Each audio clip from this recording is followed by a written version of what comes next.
I promised it before, and now that it's here, and I finally have some time, let's take up the brand new Sony DualSense controller for the PlayStation 5, and let's see how it stacks up compared to the new Xbox 4 controllers, and also the older DualShock 4 controllers. You smell that? It smells like a bit goblin.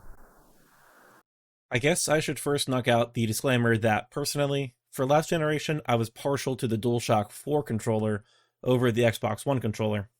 Really, both controllers felt about the same to me while using them, but the fact that for the same price I also got a controller that had a rechargeable battery by default, even if it wasn't user replaceable, was kind of a nice touch for me.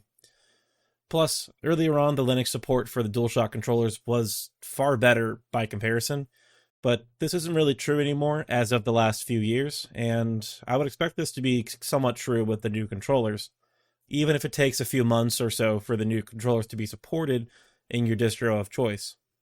Either way, all that really isn't that important. That was all really just to clarify where I'm coming from while looking at this controller. Looking at the box before opening is pretty much what you'd expect. Branding an image on the front and all the business in the back. And it looks like we have some key features touted back here. Haptic feedback, which I guess is cool but annoying at times. Adaptive triggers, which is where the triggers kind of adjust the tension on the triggers, sort of like how a rubber band gets harder to pull as you stretch it. The built-in microphone is cool now, except we'll have more 10-year-olds screeching into their mics. And signature comfort, which I guess we'll just have to see for ourselves. Unboxing it is rather simple. All you gotta do is open the box and pull out. Oh, come on. Aha. Another box. Yay.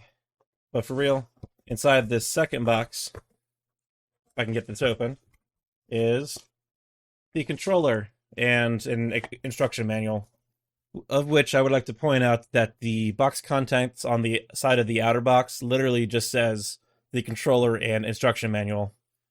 I think it's kind of funny that they had to list both, but whatever. Doesn't come with any cables or anything, so that's pretty bare bones if you ask me. Actually, looking at the controller now, the first thing that's apparent is the change in aesthetics from the DualShock 4. The DualSense controller has this two-toned black and sort of off-white grayish kind of color scheme, whereas on the DualShock 4 you only had a single color for the body of the controller. It's not a bad look. This is really not a bad look in my opinion, but I hope there are some other colors that crop up for this, since I really liked being able to mismatch a bunch of different colors with my fleet of DualShock 4 controllers. But that's all personal preference. As I said before, which I don't think I actually did say that, but either way, the button layout is the same as before, with your X, square, triangle, and circle buttons on the right, with one analog stick and a share select options button, whatever it's called. On the left, you have your D-pad, which is still a single piece, by the way, as you can see from the whole thing moving by pressing one side. Another analog stick, and a create button, which replaces the share button on the last generation. You have your big old touchpad-y, clicky mouse thing in the middle, front and center. You have your PlayStation button to turn on the controller and do stuff with it. Got a little mute button underneath the PlayStation button. And on the top, as before, you have your right and left bumpers and right and left triggers. As for the feel of the buttons, it's kind of a mixed bag in comparison to the DualShock 4. The buttons on the right side kind of feel a little bit mushier compared to the last gen. The analog sticks, when pressing them in and like moving them around, feel a little bit snappier. The triggers feel a little bit more responsive, as do the bumpers. Although the D-pad, I would say, feels there's like not a whole lot of tactile feedback here. Just feels kind of mushy and just ugh.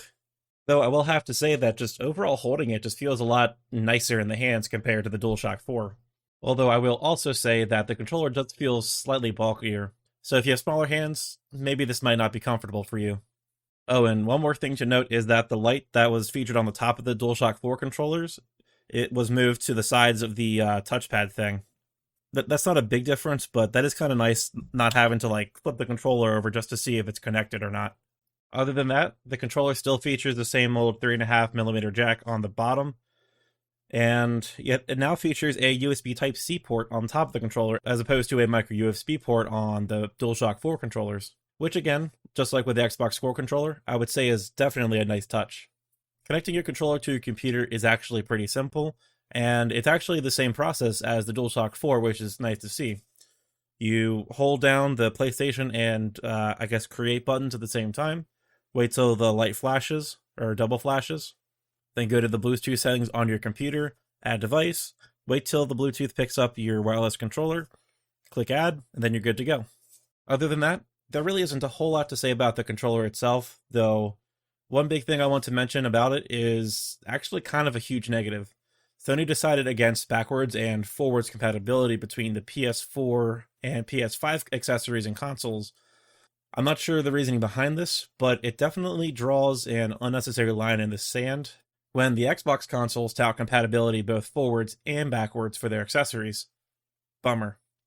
A bright spot about it, though, is that it also features a rechargeable battery just like the DualShock 4. And unlike the Xbox Core controller, which, yes, you still can buy rechargeable batteries for it, and the replaceable batteries do bode well for the longevity of the controller. But sometimes it is nice just having a complete solution, even if it does sacrifice some serviceability down the road. So I guess at this point, all that's really left to discuss is, should you buy one? And to that, I would have to say, probably not. While the DualSense controller does provide relatively more over its last gen model compared to the Xbox Core controller, which didn't really change anything beyond adding a create button and changing from a micro USB port to a USB Type-C port, the DualSense controllers are going for $70 on Amazon, and while it does have a couple neat features that weren't on the last gen controllers, these are relatively minor in my opinion, and are easily done without if you already have other controllers that work. If you're buying your first controller or looking to replace a broken controller, it might be worth taking a look at a used last-gen controller or just springing for an Xbox Core controller. Even if you don't have a preference over either, the Core controller is about $10 less, offers a few different colors to suit your taste, and is even backwards compatible with older Xbox consoles, unlike the DualSense here.